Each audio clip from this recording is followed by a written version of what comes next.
Halo anak-anak, bagaimana kabar kalian semuanya? Saya harap kalian semua dalam keadaan sehat. Hari ini adalah pertemuan ketiga kita untuk mata pelajaran kimia, khususnya di kelas 10 MIPA semester 1 tahun ajaran 2020-2021. Nah, jadi pada pertemuan hari ini kita akan melanjutkan pertemuan kita yang sebelumnya, di mana pada pertemuan sebelumnya kita sudah belajar tentang langkah-langkah metode ilmiah dan karakteristik dari penelitian ilmiah. Pada pertemuan kali ini kita akan belajar tentang prosedur keamanan dan keselamatan kerja di laboratorium kimia ya.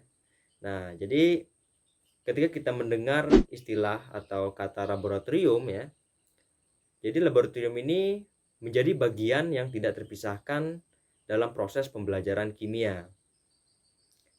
Jadi ketika kita melakukan percobaan di laboratorium ya, atau ilmuwan melakukan percobaan di laboratorium, kita harus mengikuti prosedur atau langkah-langkah metode ilmiah, sama seperti yang telah kita pelajari sebelumnya ya, tentang langkah-langkah metode ilmiah, di mana untuk penelitian itu ya, dia memiliki karakteristik, yaitu karakteristik dari penelitian ilmiah. Oke, jadi tidak sembarangan sebuah penelitian itu bisa disebut sebagai penelitian ilmiah ya, dia punya ciri atau karakteristik tertentu ya, seperti itu. Nah, pada pertemuan kali ini ya, atau pada topik keselamatan dan prosedur kerja di laboratorium kimia ini, kita akan membahas atau kita akan mengenal tentang alat-alat dan bahan kimia ya. Setelah itu kita juga akan mengenal bagaimana pengklasifikasian bahan kimia ya. Bahan kimia itu dibedakan berdasarkan apanya ya. Kita akan pelajari, dan juga kita akan mempelajari cara menangani bahan kimia dan tentang tata tertib di laboratorium seperti itu. Jadi ketika kita masuk ke dalam laboratorium ya, kita harus menaati aturan atau tata tertib yang ada di laboratorium itu. Seperti itu. Nah, jadi kita tidak bisa asal atau sembarangan ya ketika kita berada di dalam laboratorium. Kita harus menaati aturan dan tata tertib yang ada di laboratorium. Di laboratorium kita juga bisa menemukan alat-alat kimia ya, bahan kimia. Di mana untuk alat bahan kimia ini diklasifikasikan atau dibedakan ya. Dibedakan baik itu berdasarkan sifatnya ya, berdasarkan bahan dasarnya seperti itu ya, atau fungsinya dan kegunaannya. Jadi masing-masing alat itu juga berbeda ya, berdasarkan bahan dasarnya dan fungsinya. Untuk bahan ya, untuk bahan kimia itu juga dibedakan berdasarkan sifatnya ya, berdasarkan sifatnya dan berdasarkan tingkat bahayanya untuk bahan. Nah, jadi untuk alat itu dibedakan berdasarkan bahan dasarnya ya, bahan dasar pembuatannya. Ada alat yang terbuat dari bahan dasar kaca ya, dari kaca, ada yang terbuat dari plastik, ada yang terbuat dari besi ya, ada terbuat dari tembaga atau kawat ya, banyak ya bahannya. Nah, jadi itu berbeda berdasarkan fungsinya juga. Nah, jadi kita harus tahu apa fungsi dari alat-alat kimia yang ada di laboratorium ya, sebelum kita menggunakan alat tersebut. Sama juga dengan bahan kimia, kita harus tahu klasifikasinya ya. Bahan kimia ini dibedakan berdasarkan sifatnya ya. Kita harus tahu sifat dari bahan kimia itu, apakah bahan ini bersifat berbahaya ya atau tidak. Kita harus tahu. Kita harus tahu sifatnya agar kita bisa menanganinya ya saat kita menggunakannya. Nah, jadi karena penanganannya itu tiap bahan kimia itu berbeda-beda ya. Dan seperti apabila kita miliki bahan kimia yang berupa cairan ya, itu penanganannya berbeda dengan bahan kimia yang berupa padatan. Jadi dia berbeda penanganannya. Jadi kita harus tahu dulu ya sifat bahan kimianya itu bagaimana ya, apakah bahan ini berbahaya atau tidak, dan kita harus tahu bagaimana cara menanganinya. Nah, jadi untuk sifat bahan kimia ya, sifat bahan kimia ini ada yang bersifat mudah meledak ya, ada yang sifatnya mudah meledak, ada yang sifatnya pengoksidasi ya, pengoksidasi, ada yang sifatnya mudah terbakar, ada yang sifatnya iritatif ya, ada yang sifatnya korosif, dan ada yang sifatnya berbahaya bagi lingkungan sekitarnya. Nah, jadi antara sifat-sifat ini ya, di antara sifat-sifat ini penanganannya berbeda-beda ya untuk bahan kimia. Nah, selain kita mengetahui sifat ya dan alat-alat kimia tadi atau sifat dan penanganan dari bahan kimia ini, kita juga harus tahu tata tertib laboratoriumnya ya. Jadi, tata tertib laboratorium ini terdiri dari 3 komponen ya.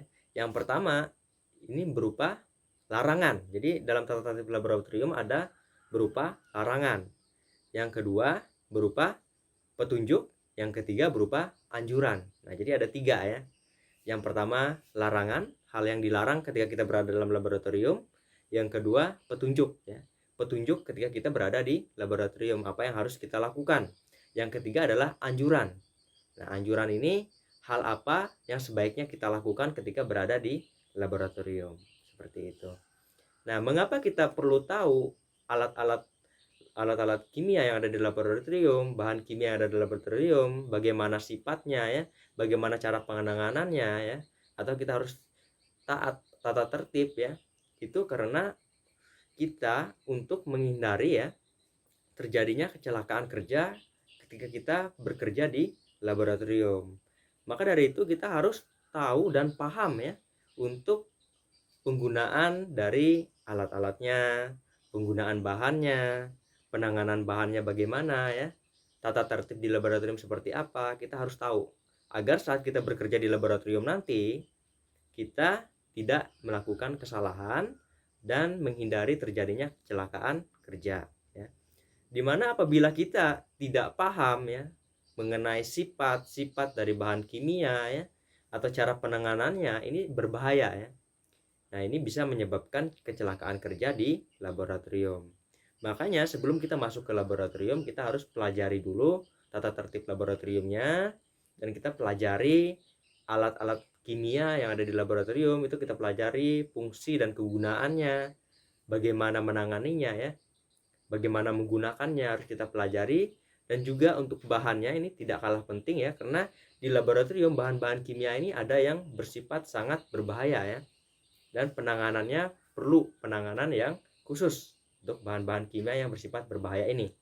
Jadi kita harus paham dulu bagaimana sifat dari bahan kimia ini, karena biasanya dalam bahan kimia ya, bahan kimia yang bersifat berbahaya ini ya, masing-masing bahan kimia itu ada di dalam kemasan ya, ada pada kemasan ya.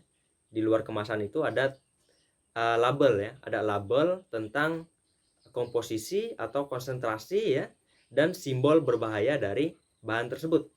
Jadi kita harus baca dulu labelnya ya, kita harus baca labelnya, apakah bahan kimia ini tergolong bahan kimia yang mudah meledak misalkan, atau bahan kimia ini tergolong bahan kimia yang pengoksidasi, atau bahan kimia ini tergolong bahan kimia yang iritatif ya, atau bahan kimia ini tergolong yang korosif misalkan. Itu ada di label kemasan pada bahan kimia ya. Kita harus baca ya, kita harus baca dan kita perhatikan. Jadi di situ ada label atas ada label dan ada simbol berbahayanya ya dari bahan kimia itu. Nah, itu kita penting harus baca terlebih dahulu agar kita tahu nanti bagaimana cara penanganannya. Nah, dalam materi kali ini kita akan belajar untuk mengenal alat-alat kimia ya, bahan kimia, pengklasifikasiannya bagaimana ya. Terus kita harus belajar sifat-sifat dari bahan kimia itu, bagaimana penanganannya, ini yang kita pelajari ya. Dan juga kita akan pelajari tata tertib saat kita bekerja di laboratorium. Baik, agar lebih jelas ya untuk materi kita pada pertemuan kali ini, mari kita simak materi berikut ini. Oke, baik. Pertama, kita masuk pada pengenalan alat-alat laboratorium kimia ya. Di mana di sini ada inventaris alat-alat laboratorium kimia dan kegunaannya. Untuk alat laboratorium ini dibagi berdasarkan jenis laboratoriumnya. Yang pertama ada laboratorium basah kimia dan yang kedua ada laboratorium kering kimia. Pertama, kita akan pelajari dan mengenal untuk alat-alat laboratorium di laboratorium basah kimia terlebih dahulu ya. Oke. Laboratorium basah atau wet laboratory ya, bisa dikatakan laboratorium kotor. Oleh karena itu akan lebih baik bila aksesnya langsung dari luar. Nah, jadi laboratorium kotor maksudnya di sini adalah tempat kita melakukan percobaan ya, di mana bahan-bahan itu kita peroleh dari luar bisa kita gunakan pada laboratorium ini ya. Nah, seperti itu. Dalam laboratorium basah, ini digunakan alat kimia untuk bahan-bahan kimia yang memiliki bahaya tingkat tinggi ya. Jadi di laboratorium basah, bahan-bahan kimianya memiliki bahaya tingkat tinggi.